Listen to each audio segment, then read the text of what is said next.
Iyon, nakabili na nga tayo ng carburetor repair kit para kay Tik-Tik. At eto na nga ang pinakihintay ng lahat. Kaya wala nang intro-intro. Todo na to. Sinimulan ko na nga ikabit yung mga nabili nating parts sa carburetor ni Tik-Tik. Para nga pala sa XRM2 mabili natin dahil naubos na yung pang-stock. Kaya di natin sigurado ang tutugma pa ba pag tinono natin si Tik-Tik. Pero sabi nga ay di mo malalaman kung di mo susubukan. Patagal na pala tayong di nakapag-upload dahil nagbakasyon tayo sa USB. Ha? Ano USB? Tabi ba ng USA? Hindi, sa United States of Bataan. At may video nga para tayo niyan. Aba man yun na lang.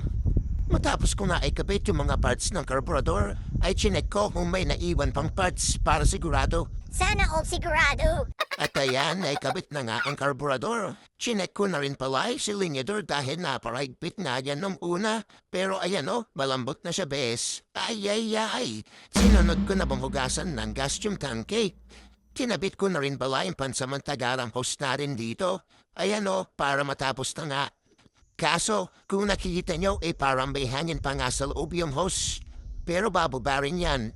Nilinisan ko na rin pala yung spark plug at di na nga natin finalitan dahil maganda pa naman yung pitik na kuryente niya.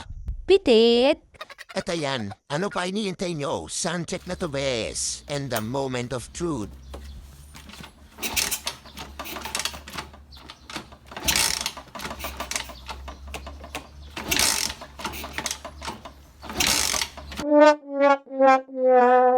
Matapos sa 1,000 sipaan,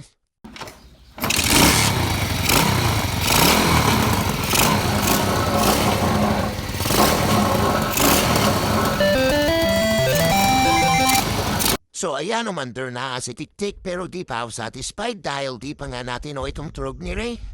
Yung naririnig yung maingay dyan yung tangke dahil di ko pa nga naturnilyo. Kaya eto, tutono natin to mga bossing. Pinainit na nga muna natin yung makina para maitono natin ang maayos. So ayan, ayon na kay Profew, ay hanapin lang natin yung pinakamatining na tunog at yung mabilis bumaba yung RPM. Matapos na ang ilang minutong tunahan, ay eto na ang tunog niya mga bossing.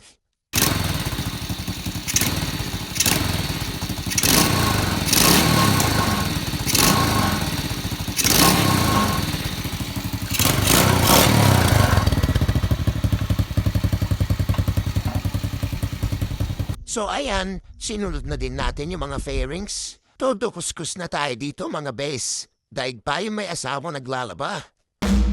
At kung makita nyo, mukhang maputik pa rin. Nung may kabit na nga yung mga fairings, ayan gusto rin daw ng tito ko.